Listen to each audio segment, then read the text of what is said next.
साथियों, आज के इस प्रबोधन में कार्यक्रम की अध्यक्षता कर रहे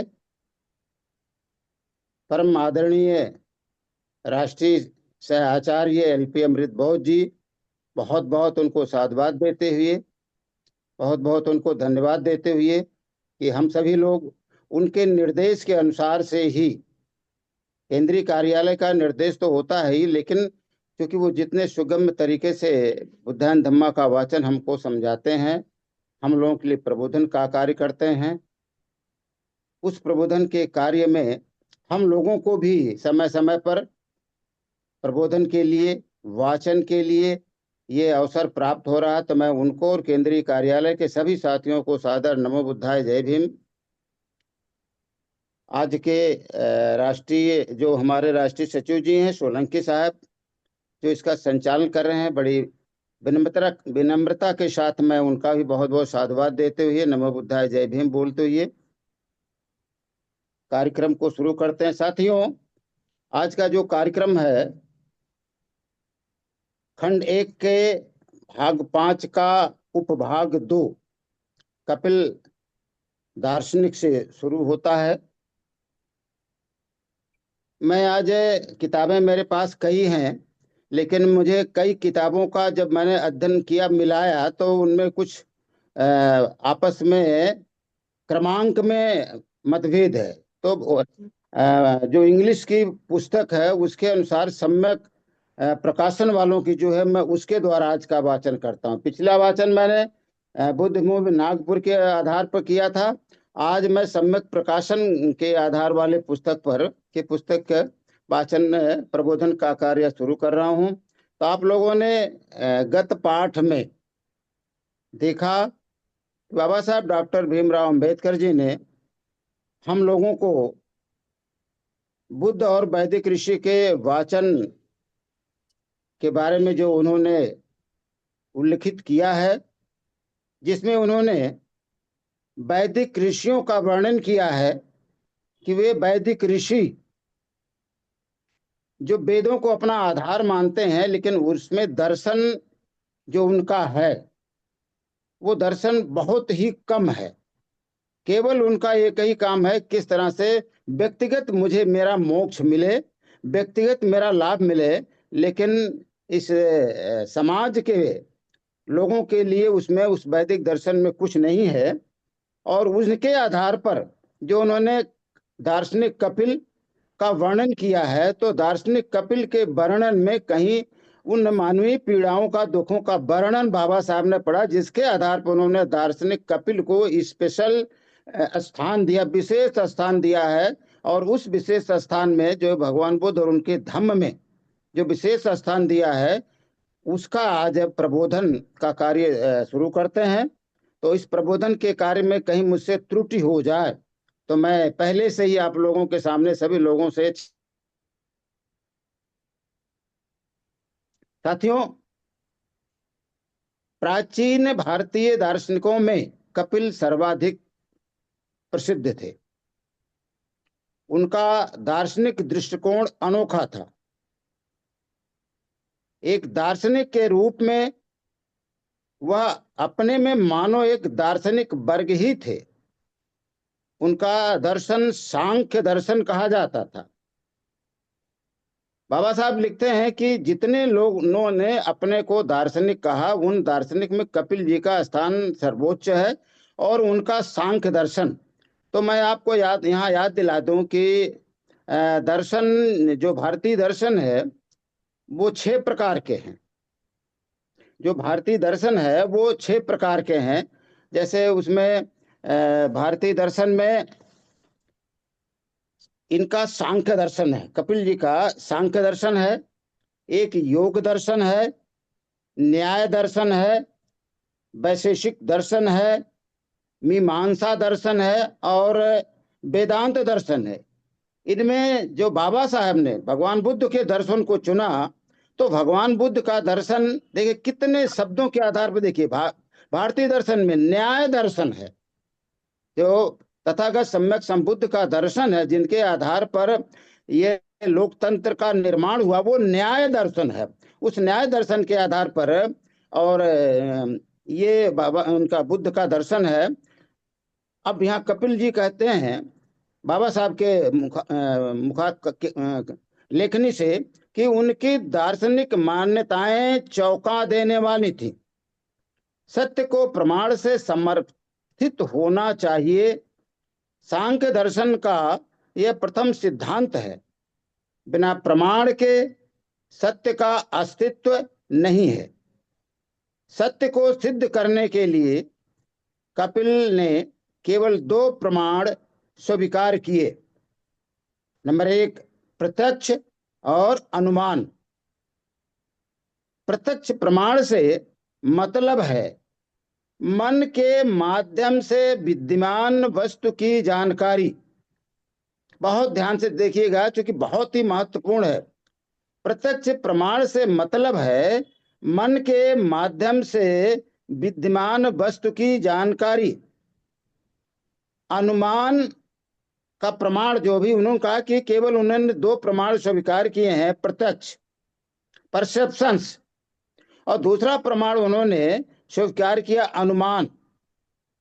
तो प्रत्यक्ष का उन्होंने कहा कि प्रत्यक्ष के मन के माध्यम से विद्यमान वस्तु, अर्थात जो कपिल जी ने कहा है कि जो भी वस्तुएं निर्मित हैं, जो भी वस्तुएं या सृष्टि हमारी निर्मित हो रही है, वो जिनका अस्तित्व नहीं है, जिनका अस्तित्व नहीं है, उन अस्तित्व के आधार पर ही सृष्टि का निर्णय हो रहा। इस प्रमाण में उन्होंने कार्य और कारण को प्रमुखता दी है। तो अनुमान तीन प्रकार के हैं। नंबर एक है कारण से कार्य का अनुमान। जैसे बादलों के अस्तित्व से वर्षा का अनुमान होता है, कार्य से कारणों का अनुमान। और जैसे बादल अगर आकाश में दिखाई दे रहे हैं तो हम कह देते हैं कि बादल आ रहे हैं, जा रहे हैं, ये घिर रहे हैं, गहरे हो रहे हैं, भूरे हो रहे हैं, तो अब हो सकता है कि वर्षा होने वाली हो। और दूसरा जो उन्होंने कहा है कि कार्य से कारण का अनुमान। कार्य से कारण का अनुमान, जैसे घाटी में नीचे नदी में बाढ़ दिखाई देने पर ऊपर पहाड़ पर वर्षा होने का अनुमान होता है। जैसे हमारे यहाँ नदियों में जब बाढ़ आ जाती है, हम लोग मैदानी भाग से हैं, तो हम लोग ये कहते हैं कि पहाड़ों पर वर्षा बहुत जबरदस्त हुई है और उस वर्षा के कारण जो है इस नदी में बाढ़ आ गई है। और तीसरा है सादृश्य के आधार पर अनुमान। जैसे सादृश्य के आधार पर अनुमान, जैसे एक आदमी एक स्थान से दूसरे स्थान पर जाने से स्थान परिवर्तन करता है। जैसे हम तारों को भी भिन्न भिन्न जगहों पर देखकर यह अनुमान लगाते हैं कि उनके भी स्थान परिवर्तन होते हैं। जैसे आप जहां रह रहे हैं, कोई आदमी अपना सामान किसी तांगे में, बैलगाड़ी में, किसी ट्रक में, किसी ला रहा, तो ये हम पूछते नहीं है, अनुमान लगा पर हो गया है, इनका स्थानांतरण हो गया है, या इन्होंने मकान को बदल दिया। उनका अगला सिद्धांत सृष्टि की उत्पत्ति और उसके कारण से संबंधित था। अगला सिद्धांत सृष्टि की उत्पत्ति जो महत्वपूर्ण और उसके कारण से संबंधित था। कपिल ने इस सिद्धांत को अस्वीकार कर दिया कि किसी सृष्टिकर्ता ने सृष्टि की रचना की, और इसी आधार पर तथागत सम्यक संबुद्ध का पूरा सृष्टि का आधार ही है। और उन्होंने यही कहा है कि कोई भी वस्तु, अभी आगे आप देखेंगे, कोई भी वस्तु जब निर्मित होती है पीछे उसके पहले से ही किसी वस्तु में उसका समावेश रहता है, वो वहां से अलग हो जाती है। उनका मत था कि उत्पन्न वस्तु पहले से ही अपने कारण में विद्यमान रहती है। जैसे मिट्टी से बर्तन बनता है अथवा धागे से कपड़ा बनता है। इस प्रथम आधार पर कपिल ने इस सिद्धांत को अस्वीकार कर दिया कि किसी सृष्टिकर्ता ने सृष्टि की रचना की।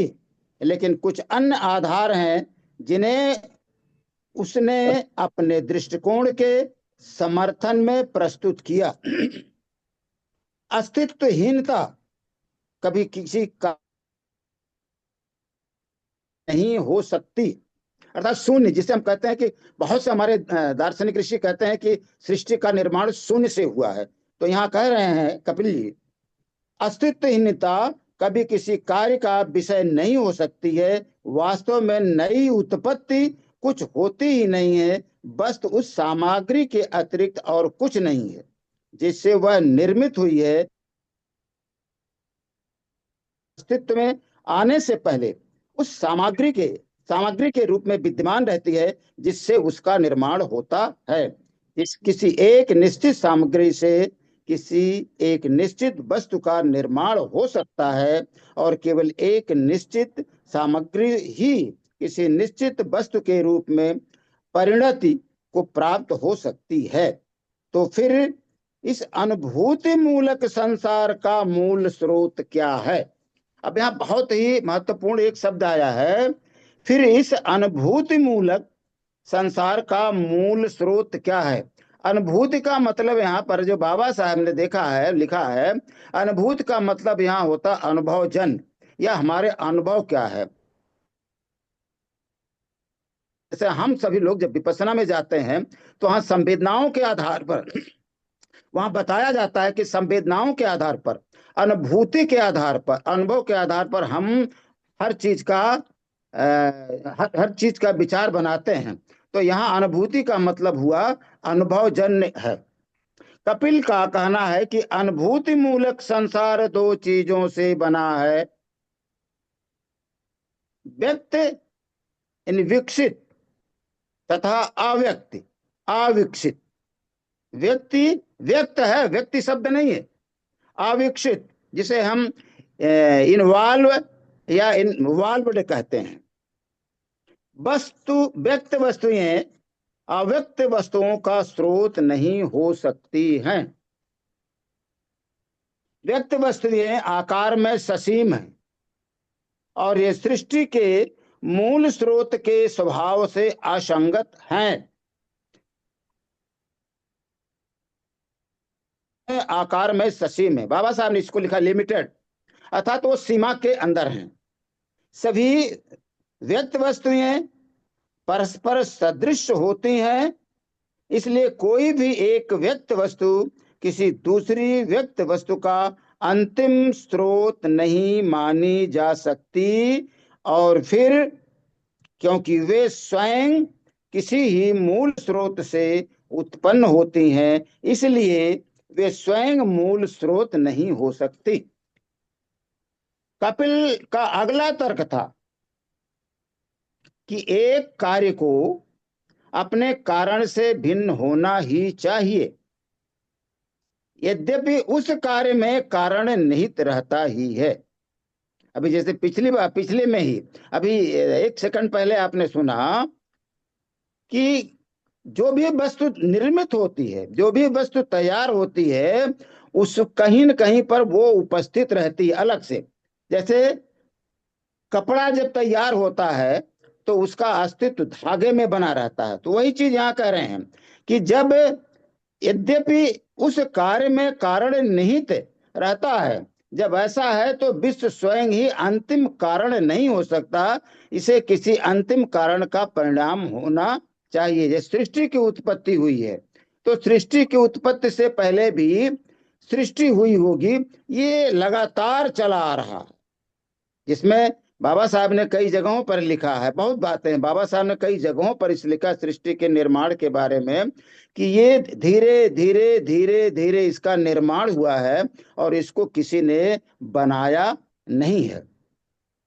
जब पूछा गया कि अव्यक्त वस्तु की अनुभूति क्यों नहीं होती, इसकी कोई भी क्रिया इंद्रिय गोचर क्यों नहीं होती, इसे अनुभव किया जा सके, तो कपिल ने उत्तर दिया, ऐसा अनेक कारणों से हो सकता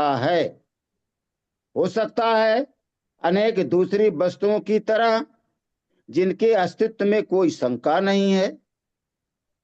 उनका अच्छा स्वभाव इन्हें अति सूक्ष्म बना देता है जिससे वो अदृश्य रहती हैं और उनकी अनुभूति नहीं होती, अथवा अनुभूति में कोई एक तीसरी वस्तु बाधक है, उसी प्रकार जैसे किसी का मिश्रण हो अथवा किसी तीव्रतर वेदना अनुभूति के कारण अनुभूति ना होती हो, अथवा अंधेपन या किसी अन्य इंद्रिय दोष के कारण अनुभूति ना होती हो, अथवा दृष्टा के मस्तिष्क की विकलता के ही कारण अनुभूति ना होती है। जब उन्होंने पूछा कि जो हमारी जिनका अस्तित्व नहीं है, जो अव्यक्त हैं, उनकी अनुभूतियां नहीं होती, तो ये अनुभूतियों के कारण उन्होंने बताया कि किन किन कारणों से कभी कभी अनुभूति हमको उसका हम संवेदनाओं के आधार पर हम उसका अनुभव नहीं करते हैं।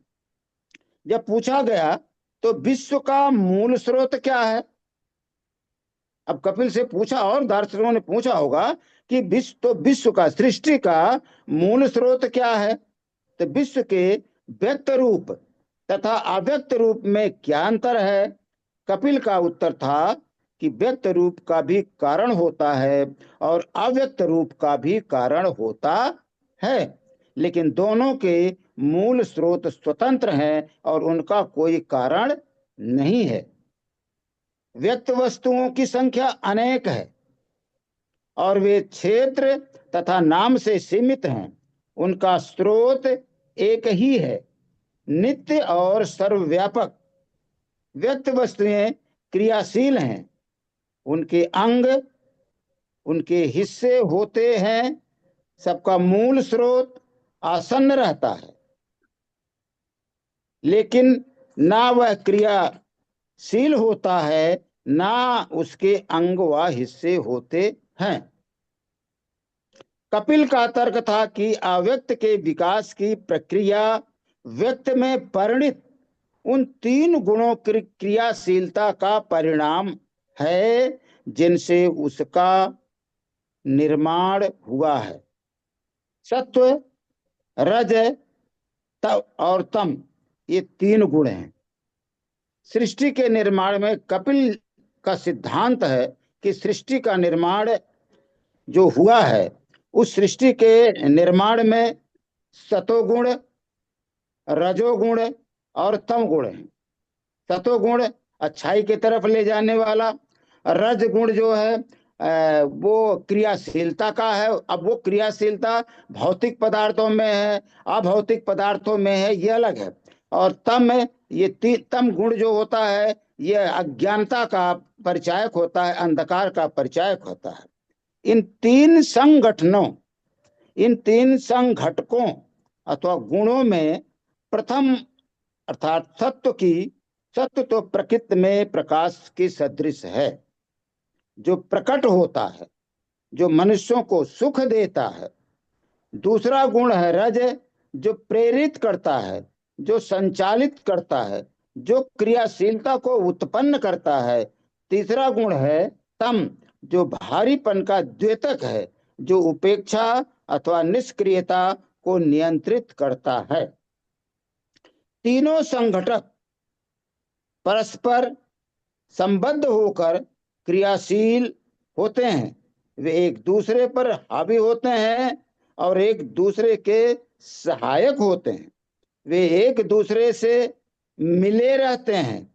जिस प्रकार लौ, तेल और बत्ती के परस्पर मिलने से दीपक बनता है, उसी प्रकार ये तीनों गुण भी मिलकर क्रियाशील होते हैं। तीनों गुण, सतोगुण, रजोगुण, तमोगुण, जब तीनों गुण पूर्ण संतुलन में होते हैं, तो बराबर मात्रा में, जब तीनों गुणों की मात्रा बराबर में होती है, तो कोई भी एक गुण दूसरे पर हावी नहीं होता और उस समय यह विश्व अचेतन हो जाता है। उस समय यह विश्व अचेतन हो जाता है, उसका विकास रुक हो जाता है। जब तीनों गुण संतुलन में नहीं होते, फिर से सुनिए, जब तीनों गुण संतुलन में नहीं होते तो एक गुण दूसरे गुण पर हावी होता है, तब विश्व सचेतन हो जाता है और उसका विकास आरंभ हो जाता है। यह पूछे जाने पर कि गुणों में असंतुलन क्यों हो जाता, कपिल का उत्तर था कि इन तीन गुणों के संतुलन में गड़बड़ होने का कारण दुख की उपस्थिति है, और यही दुख की उपस्थिति न्याय दर्शन में तथागत सम्यक संबुद्ध ने इसका विस्तृत वर्णन किया है।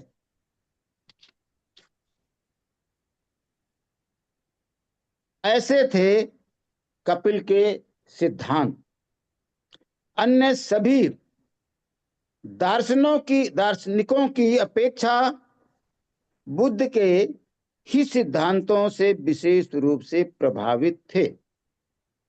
अब यहां पर बाबा साहब लिखते हैं, बाबा साहब कहते हैं कि सभी दर्शनों को छोड़ करके, जो यहां पर उन्होंने कहा कि तीनों गुण के संतुलन में गड़बड़ होने के कारण दुख की उपस्थिति होती है, और इसी दुख की उपस्थिति को देख करके तथागत सम्यक संबुद्ध ने कपिल के ही सिद्धांतों को विशेष रूप से माना या स्वीकार किया, लेकिन पूर्ण रूप से नहीं स्वीकार किया है। कपिल जी के भी सिद्धांतों को पूर्ण रूप से तथागत बुद्ध ने नहीं स्वीकार किया है, लेकिन कुछ सिद्धांतों को लेकर उन्होंने स्वीकार किया है। कपिल ही एक ऐसे दार्शनिक थे जिनकी शिक्षाएं बुद्ध को तर्क और यथार्थता पर आधारित जान पड़ी, लेकिन बुद्ध ने कपिल की सभी शिक्षाओं को स्वीकार नहीं किया। बुद्ध ने कपिल की सभी शिक्षाओं को स्वीकार नहीं किया। कपिल की केवल तीन ही स्वीकार किया। कहते हैं उन्होंने यह स्वीकार किया कि सत्य को प्रमाण पर, कपिल का जो सिद्धांत है, जो उनका दर्शन है, उस दर्शन में उन्होंने केवल तीन बातों को स्वीकार किया। क्या है? को प्रमाण पर आश्रित होना चाहिए, चिंतन का आधार विवेक होना चाहिए। उन्होंने स्वीकार किया कि इस मान्यता के पीछे कोई तार्किक या तथ्यपरक आधार नहीं है कि ईश्वर का अस्तित्व है अथवा उसने विश्व की उत्पत्ति की है। इस चीज को बाबा साहब ने बुद्ध के माध्यम से, कि तथागत बुद्ध ने कपिल के इस सिद्धांत को समझा कि सत्य को प्रमाण पर आश्रित होना चाहिए, और इस मान्यता के पीछे जैसे विश्व की संरचना, सृष्टि की संरचना किस आधार पे हुई, ईश्वर के आधार पर हुई, कैसे हुई, तो तथागत सम्यक संबुद्ध ने इस सिद्धांत को कि ईश्वर का अस्तित्व है अथवा उसने विश्व की उत्पत्ति की है, इस सिद्धांत को उन्होंने अस्वीकार कर दिया। उन्हें यह मान्य था कि संसार में दुख है। कपिल की शेष शिक्षाओं को उन्होंने छोड़ दिया। जो कपिल की शेष दार्शनिक शिक्षा को उन्होंने छोड़ दिया, क्योंकि वे उनके उद्देश्य के लिए प्रासंगिक नहीं थी। क्योंकि बुद्ध का उद्देश्य था मानव जीवन की पीड़ा से लोगों को मुक्ति दिलाना, और मानव जीवन की पीड़ा से मुक्ति दिलाने में कपिल के सारे दार्शनिक सिद्धांत वो संगत नहीं थे, वो संगतहीन थे, इसलिए को छोड़ दिया। माननीय राष्ट्रीय आचार्य जी, अब आगे का जो है ये है नंबर 3 पर ब्राह्मण ग्रंथ। लेकिन यदि आदेश मिले तो कुछ इसमें से प्रबोधन किया जाए, अन्यथा चूंकि ये बहुत बड़ा है, जैसा आपका आदेश होगा, जैसा आपका निर्देश होगा, उस निर्देश का पालन होगा। ये बहुत बड़ा, अगर आप कहें तो उसमें से कुछ पढ़ा जाए।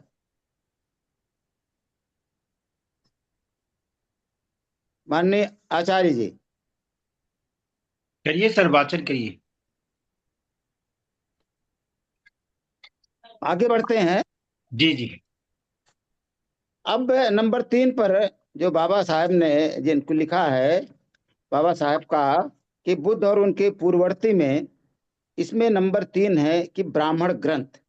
ये ब्राह्मण ग्रंथों के बारे में उन्होंने लिखा है कि वेदों के बाद वे धार्मिक ग्रंथ आते हैं जिन्हें ब्राह्मण ग्रंथ कहते हैं।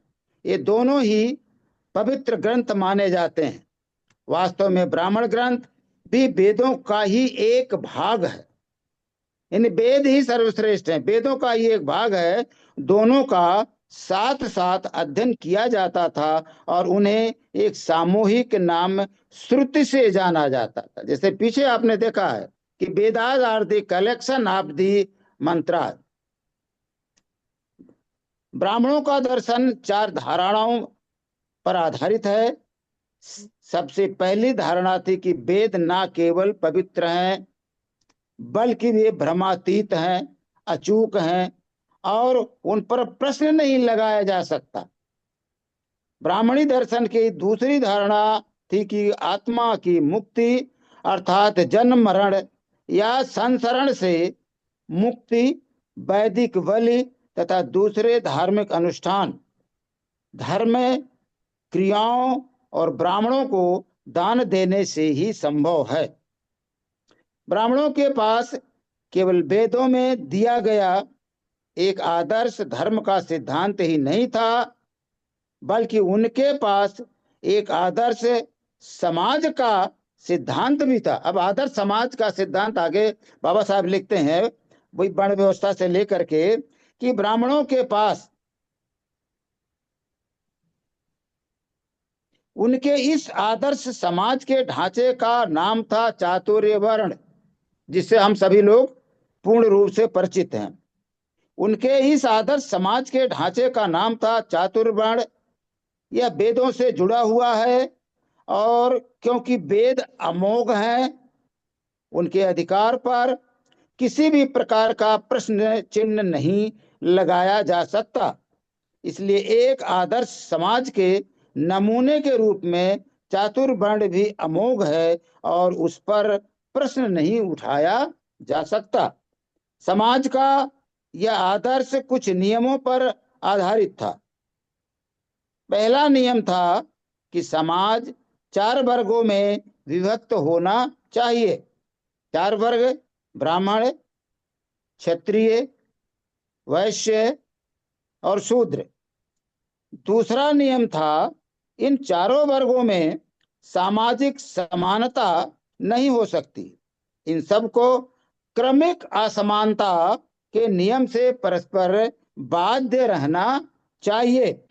ब्राह्मण सर्वोच्च हो, ब्राह्मण के नीचे किंतु वैश्य के ऊपर क्षत्रिय हो और क्षत्रियों के नीचे किंतु शूद्र से ऊपर वैश्य हो, शूद्र सबके नीचे हो। अधिकार और विशेष सुविधाओं के मामले में ये 4 वर्ग एक दूसरे के समान नहीं थे। क्रमिक असमानता के नियम ही अधिकारों और सुविधाओं का निर्धारण करते थे। ब्राह्मण को वे सभी अधिकार और विशेष सुविधाएं प्राप्त थी। यहाँ पर उनके नियम बता रहे हैं। चातुर्वर्ण व्यवस्था का क्या नियम है। नियम नंबर 10 से शुरू होता है और फिर आगे ब्राह्मण 12 में चलता है कि ब्राह्मण को वे सभी अधिकार और विशेष सुविधाएं प्राप्त थीं जिनका वह इच्छानुसार दावा कर सकता था, लेकिन क्षत्रिय एक ब्राह्मण के उन अधिकारों और विशेष सुविधाओं का दावा नहीं कर सकता था। एक वैश्य की अपेक्षा उसे अधिकार और विशेष सुविधाएं प्राप्त थीं। वैश्य को एक शूद्र की अपेक्षा अधिक अधिकार और सुविधाएं प्राप्त थीं, लेकिन वह उन अधिकारों और विशेष सुविधाओं की मांग नहीं कर सकता था जो एक क्षत्रिय को प्राप्त थी।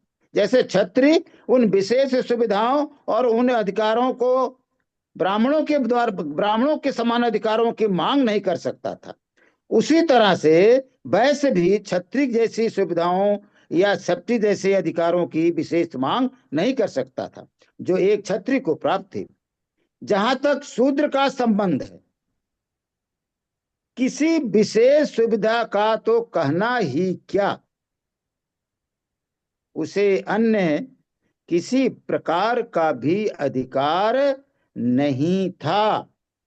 उसके लिए यही सुविधा थी कि वह ऊपर के तीनों वर्गों को बिना रुष्ट किए किसी ना किसी तरह जीवित रखे। अर्थात कोई अधिकार नहीं है, उसका अधिकार कितना था कि वो तीनों वर्गों को बिना रुष्ट किए, बिना किसी भी तरह से दुख दिए उनकी सेवा करना, उनके आदेशों का पालन करना ही उसका, आप चाहे इसे विशेष अधिकार मान लीजिए, चाहे उसकी सुविधा मान लीजिए। चातुर्वर्ण के तीसरे नियम का संबंध पेशों अथवा जीविका के साधनों के बंटवारे में था। ब्राह्मण का पेशा था पढ़ना पढ़ाना और धार्मिक संस्कार कराना। क्षत्रिय का पेशा था युद्ध करना। वैश्य का पेशा था व्यापार। शूद्र का पेशा था कि ऊपर के तीनों उच्च वर्गों की सेवा करते रहना। यही अधिकार था। इन चारों वर्गों का यह विभाजन ऐसा नहीं था कि एक वर्ग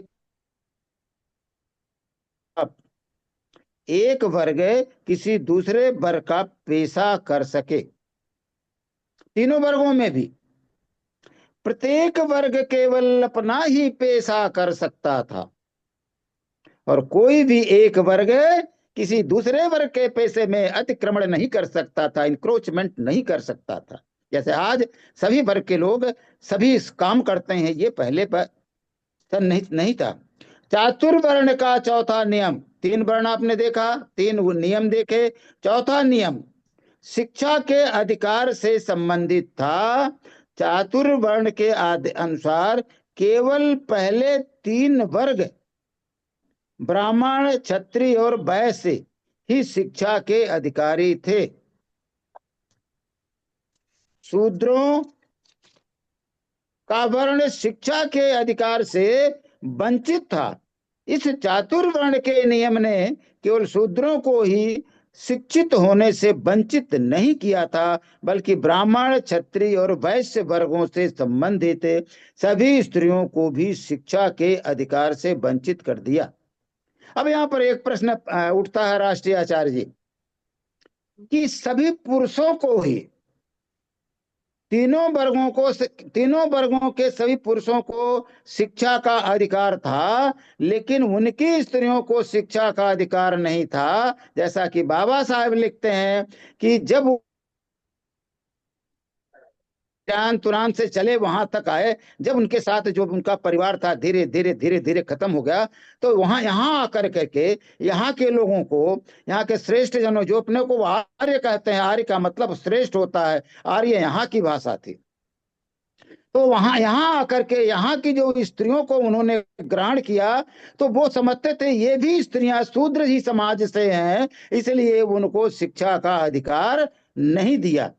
एक पांचवा नियम, चार नियम आपने पढ़े, चातुर्वर्ण के चार नियम को आप लोगों ने सुना। पांचवा नियम क्या था? एक पांचवा नियम भी था। इसके अनुसार आदमी के जीवन को चार अवस्थाओं में बांटा गया। पहली अवस्था ब्रह्मचार्य आश्रम कहलाती थी। दूसरी अवस्था गृहस्थाश्रम कहलाती थी और तीसरी अवस्था वानप्रस्थाश्रम कहलाती थी। चौथी अवस्था संन्याश्रम कहलाती थी। प्रथम आश्रम का उद्देश्य अध्ययन और शिक्षा था। दूसरे आश्रम का उद्देश्य वैवाहिक जीवन व्यतीत करना था।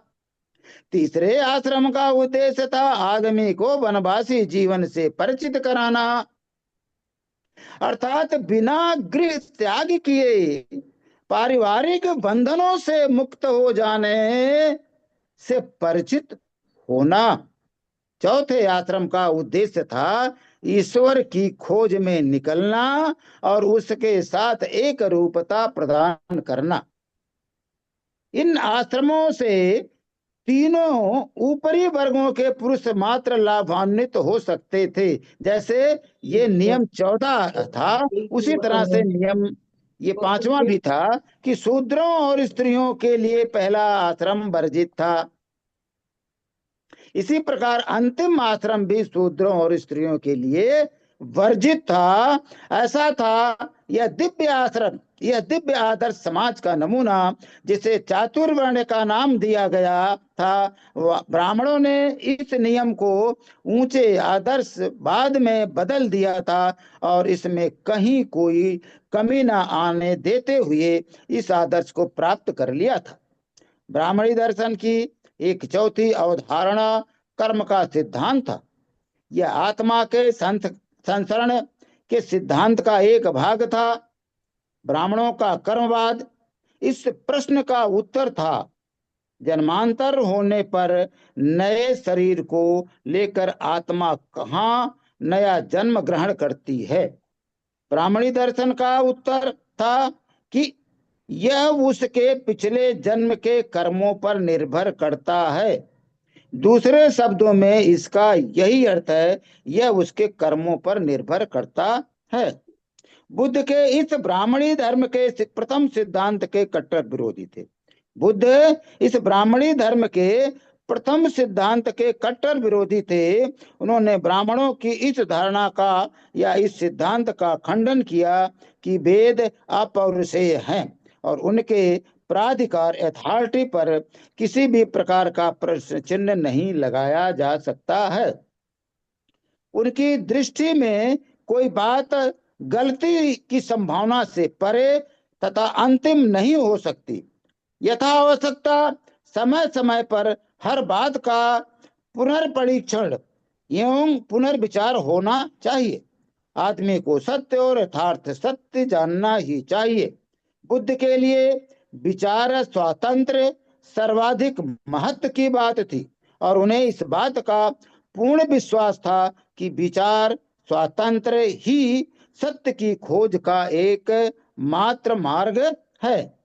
वेदों की अपौरुषेयता का अर्थ था विचार स्वातंत्र को सर्वथा अस्वीकार कर देना। इन्हीं कारणों से ब्राह्मणी दर्शन की उक्त अवधारणा उनके लिए सर्वाधिक आपत्तिजनक थी। दर्शन की दूसरी धारणा विरोधी थे। बुद्ध ने यह तो स्वीकार किया कि बल, यहाँ पर बल का मतलब त्याग में गुण है, किंतु उन्होंने सच्चे यज्ञ और झूठे यज्ञ में अंतर किया। दूसरों के कल्याण परित्याग को बुद्ध ने सच्चा यज्ञ बताया। स्वार्थ के लिए किसी देवता को प्रसन्न करने के उद्देश्य से किसी जीव की बलि को बुद्ध ने झूठा यज्ञ बताया। अधिकांश ब्राह्मणी यज्ञों में देवताओं को प्रसन्न करने के लिए पशुओं की बलि दी जाती थी। बुद्ध ने उन्हें उनकी निंदा की। आत्मा की मुक्ति के उद्देश्य से किए गए ऐसे यज्ञों के लिए भी बुद्ध ने अनुमति नहीं दी। यज्ञ विरोधी लोग यह कहकर ब्राह्मणों का उपहास करते थे, यदि कोई आदमी पशु की बलि देने से स्वर्ग जा सकता है तो फिर वह स्वर्ग जाने के लिए अपने पिता की ही बलि क्यों नहीं देता। इस तरह वह स्वर्ग में जल्दी पहुंच जाएगा। बुद्ध इस मत से पूरे दिल से सहमत थे। बुद्ध की दृष्टि में चातुर्वर्ण का यह सिद्धांत उतना ही असंगत था जितना कि बलि देने का घृणास्पद। चातुर्वर्ण के नाम पर ब्राह्मणवाद ने जिस प्रकार के समाज संगठन की स्थापना की वह बुद्ध को सर्वथा अप्राकृतिक लगती थी। इसका वर्गाश्रित स्वरूप अनिवार्य और मनमाना था। यह किसी के आदेश से रच दिए गए समाज के समान था। बुद्ध ने एक खुले और एक स्वतंत्र दी। ब्राह्मणवाद की चातुर्वर्ण व्यवस्था एक अपरिवर्तनशील समाज रचना थी। एक बार ब्राह्मण होने पर वह हमेशा के लिए ब्राह्मण बन जाता था। एक बार क्षत्रिय होने पर सदा के लिए क्षत्रिय बन जाता था। एक बार वैश्य होने पर सदा के लिए वैश्य बन जाता था, और एक बार शूद्र होने पर सदा के लिए वो शूद्र बन जाता था। समाज संरचना का आधार व्यक्ति का वह दर्जा था जो उस जन्म के संयोग से प्राप्त होता था। कोई भी घृणित पाप कर्म उसे उसके दर्जे से गिरा नहीं सकता। किसको? उन तीनों लोगों को, तीनों वर्णों के जो ऊपर तीन लोग हैं। तथा सॉरी, इसी प्रकार कोई भी पुण्य कर्म किसी को ऊपर नहीं उठा सकता। योग्यता और की विकास का कोई मूल्य ना तो उनको घृणित कार्य से नीचे गिरा सकता, ना पुण्य कार्य से इन नीचे वाले लोगों को ऊपर कर सकता था। प्रत्येक समाज में असमानता का अस्तित्व होता है, लेकिन यह ब्राह्मणवाद से भिन्न है। ब्राह्मणवाद द्वारा प्रचारित असमानता का सिद्धांत उसका धार्मिक मान्य सिद्धांत है। यह असमानता यूं ही विकसित नहीं हो गई। ब्राह्मणवाद समानता में विश्वास नहीं रखता। वास्तव में यह समानता के सिद्धांत का विरोधी है। ब्राह्मणवाद समानता के सिद्धांत के विरोधी रहे। ब्राह्मण केवल असमानता से ही संतुष्ट नहीं था। ब्राह्मणवाद के प्राण आत्मा क्रमिक असमानता में ही बसे हुए थे। बुद्ध ने सोचा, समन्वय अथवा मैत्री की भावना उत्पन्न करने के बजाय यह क्रमिक असमानता समाज में आरोही, आरोही का मतलब नीचे से ऊपर की ओर, क्रमिक घृणा की भावना पैदा कर देगी। उसी तरह से दूसरी ओर अवरोही, ऊपर से नीचे की ओर अवज्ञा, तिरस्कार की भावना पैदा कर देगी, जिससे समाज में सतत संघर्ष बना रहेगा। चारों वर्गों के पैसे भी निश्चित थे। चुनाव की स्वतंत्रता नहीं थी। इतना ही नहीं, ये पैसे दक्षता के अनुसार, ये पैसे दक्षता के अनुसार नहीं बल्कि जन्म के अनुसार निश्चित किए गए थे। चातुर्वर्ण के नियमों की गंभीरता से समीक्षा करने पर बुद्ध इस निष्कर्ष पर पहुंचे कि ब्राह्मणवाद की सामाजिक व्यवस्था का दार्शनिक आधार यदि स्वार्थवश नहीं था तो भी गलत अवश्य था। बुद्ध को यह स्पष्ट था कि यह व्यवस्था सभी का हित नहीं कर सकती, ना ही यह सभी का कल्याण कर सकती। वास्तव में इसकी जानबूझकर रचना की गई ताकि बहुत से लोग कुछ लोगों के स्वार्थ की पूर्ति करते रहें। इससे आदमी को स्वयंभू अति मानव वर्ग की सेवा के लिए बनाया गया था। कमजोरी को दबाने और उनका शोषण करने के उद्देश्य से इसकी रचना की गई थी, ताकि उन्हें पूर्ण रूप से दास्ता में रखा जा सके। बुद्ध ने सोचा कि ब्राह्मणों द्वारा कर्म का सिद्धांत इस प्रकार बनाया गया था ताकि विद्रोह की भावना को पूर्ण रूप से समाप्त किया जा सके। कर्म के सिद्धांत के आधार पर विद्रोह की भावना को समाप्त करने का जो नियम बनाया था। अपने दुख के लिए आदमी स्वयं ही जिम्मेदार है। अगर आदमी को परेशानी हुई तो वो उसके लिए स्वयं ही जिम्मेदार है और कोई नहीं। विद्रोह इस कष्ट की स्थिति को बदल नहीं सकता था, क्योंकि उनके पूर्वजन्म के कर्म के कारण ही उनका कष्ट निश्चित था। उसी प्रकार उसके वर्तमान जीवन का भाग्य भी था। शूद्र और स्त्रियों की मानवता को ब्राह्मणवाद ने बुरी तरह से विकलांग कर दिया था और उनमें इस व्यवस्था के विरुद्ध विरोध विरोध करने की शक्ति नहीं रही। उन्हें ज्ञान प्राप्त करने के अधिकार से वंचित कर दिया था। परिणाम स्वरूप उन पर थोपी गई अज्ञानता के कारण वे यह नहीं समझ पाए उनकी यह निरंतर निम्न स्तर की हालात कैसे हुई। वे जान नहीं पाए कि ब्राह्मणवाद ने उनके जीवन को किस प्रकार पूर्णतः महत्वहीन कर दिया था। ब्राह्मणवाद के विरुद्ध विद्रोह करने के बजाय ये ब्राह्मणवाद के भक्त और समर्थक बन गए। स्वतंत्रता प्राप्ति के निमित्त शस्त्र उठाने का अधिकार आदमी का अंतिम साधन होता है, लेकिन शूद्रों को शस्त्र धारण करने के अधिकार से भी वंचित कर दिया गया था। ब्राह्मणवाद के अधीन शूद्र स्वार्थी ब्राह्मणों, शक्तिशाली तथा घातक क्षत्रियों और धनी वैश्यों के षड्यंत्र के असहाय शिकार होकर चले गए। क्या इसमें परिवर्तन हो सकता था?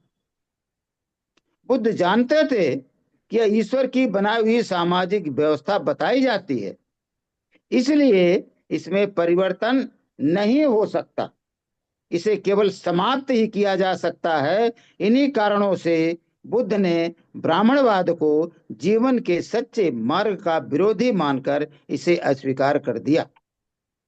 बहुत बहुत धन्यवाद के साथ में कि आज आप सभी लोगों ने इस 5वें भाग के 2 अध्याय या 2 पाठ जो दार्शनिक कपिल और ब्राह्मण ग्रंथ के बारे में जो बाबा साहेब ने लिखा है, उसके बारे में आप लोगों ने मुझे वाचन करने का अवसर दिया। इसके लिए बहुत बहुत साधुवाद।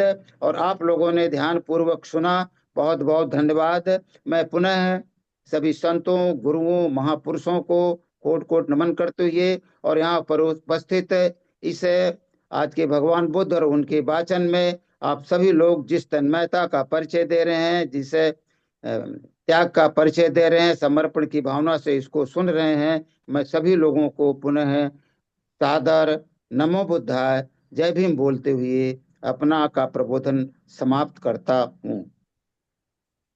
जय भीम, बहुत नमो बहुत बुद्धाय। बहुत बहुत साधुवाद, धन्यवाद माननीय जगदीश प्रसाद। आपने बोधन उनका धम्म में कपिल की दार्शनिकता और ब्राह्मणगंज के बारे में बहुत अच्छी तरह से क्लैरिफिकेशन करके समझाया। और अब टाइम भी हो गया है, तो आज का जो अध्यक्षता कर रहे माननीय एलपी अमृत बहुत साहब, आप आइए और आपका अध्यक्षता के प्रबोधन कीजिए। माननीय एलपी अमृत बहुत साहब। बहुत बहुत साधुवाद परमादरणीय संचालक जी। पुनः बहुजन समाज में जन्मे सभी महापुरुषों को विनम्र होकर नमन करते हुए हमारी संस्था के शीर्ष से लेकर ग्राम पंचायत स्तर तक सभी सम्मानित हमारे पदाधिकारीगण, हमारी बहनें, हमारे बेटे बेटियां, आप सबको मैं नमन करते हुए यही आप सबसे एक निवेदन करता हूं कि आप सब ने हमारे आज के प्रबोधनकार परम आदरणीय जगदीश प्रसाद बाबू जी को आपने सुना। उन्होंने जो आज वाचन किया है, मैं आप सबसे निवेदन करता हूं कि इस वाचन को आप सब, भले आपने कितने बार ही पढ़ लिया हो, इसको 3 बार और पढ़ें, क्योंकि हमारे महापुरुषों ने इसी दलदल से हमको बाहर किया है। ये बहुजन समाज का दलदल है।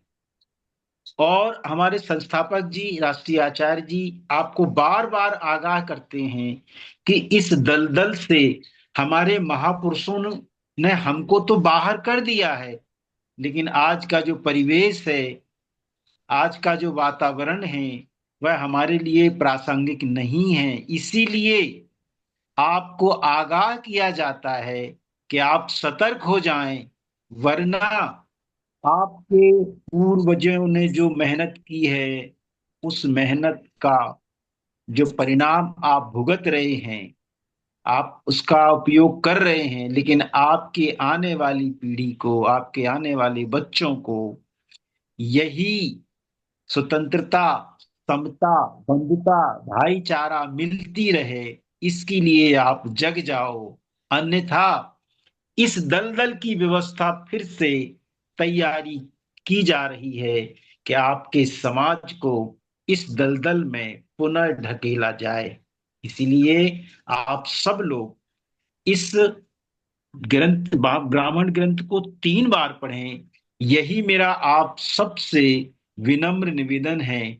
और आदरणीय संचालक जी को मैं पुनः आप सबका अभिनंदन करते हुए, आपका आभार करते हुए, मैं उनसे निवेदन करता हूं कि सभ्य सत्ता के साथ आज के हमारे इस पवित्र धम्म ग्रंथ बुद्ध और उनके धम्म के संपन्न किया जाए। बहुत बहुत धन्यवाद माननीय एलपी अमृत बहुत साहब अध्यक्ष श्री। और टाइम भी हो गया है, सप्ते सप्ताह कराने का है। लेकिन हमारे अहमदाबाद से जुड़े जयंती भाई अहमदाबाद से जुड़े जयंती भाई साहब, आपको बहुत बहुत धन्यवाद कि हमारे राष्ट्रीय बौद्ध महासभा में जुड़े और जुड़ते रहे और संस्था को जाने फिर माने और हमारे साथ सहयोग कर रह के हम अहमदाबाद से अरविंद भाई सोलंकी है, मैं हूँ, धीरज भाई चावड़ा है, सभी लोग है, बहुत लोग। आप जानो कि राष्ट्रीय बौद्ध महासभा क्या है और क्या कर रही है। भारत को प्रबुद्धमय भारत बनाने के लिए हम 5 साल से बोधान उनका धम्म का वाचन चल रहा है। हर मंगलवार के दिन धम्म बौद्धों का क्या संस्कार है वो चल रहा है। और बुधवार के दिन सुबह में 7 बजे बुधान का धम्म चलता है। सोमवार सोमवार के दिन 8 बजे हमारे का साहब है राष्ट्र आरसी धीमान साहब, और वो कायदा के लिए वो संविधान पढ़ाता है। और शनिवार और रविवार में हमारी अगत्य की बहुत मीटिंग होती है, इसमें भी होती है। तो आप हर मीटिंग में जुड़ो, वही हमारी आपको रिक्वेस्ट है। और आगे का जो आपका सप्ते सप्ताह कराने के लिए, सभी को जानने के लिए, सब लोग अपने अपने स्थान पर तो बैठे हैं, लेकिन 2 हाथ जोड़ के आंखें बंद करके सप्ते सप्ताह एक ही व्यक्ति कराएंगे, जो हमारे अहमदाबाद से अरविंद भाई सोलंकी है, वो सप्ते सप्ताह कराएंगे। सब एक एक कराएंगे तो सब लोग उसको पहचानेंगे कि भाई कौन है, क्या है, क्या है। तो मिस्टर अरविंद भाई सोलंकी, आप सप्ते सप्ताह कराए, अपना माइक अनम्यूट कर दीजिए। आवाज आ रही है सर? आ रही आ रही। सभी साधक भाई बहनों को मेरा नमस्कार। दोनों हाथ जोड़ के आंखें बंद करके सभ्य सत्ता करेंगे। सभ्य सत्ता सुखी हन्तु, सबे हन्तु चखेमिनो, सभ्ये भद्राणि पश्यन्तु, मा किञ्चित् दुःखमागमा, सभ्ये सत्ता सुखी हन्तु, सबे हन्तु चखेमिनो, सभ्ये भद्राणि पश्यन्तु, मा किञ्चित् दुःखमागमा, सभ्ये सत्ता सुखी हन्तु, सबे हन्तु चखेमिनो, सबे भद्राणि पश्यन्तु, मा किञ्चित् दुःखमागमा। साधु साधु साधु। बुद्धं नमामि, धम्मं नमामि, संघं नमामि। सबका मंगल हो, सबका मंगल हो, सबका मंगल हो। जय भीम। सभी को जय भीम, सादर नमो जय भीम, बुद्धाय, नमो जय बुद्धाय। भीम। कोई भी भूल हुई तो मुझे जानकारी देना।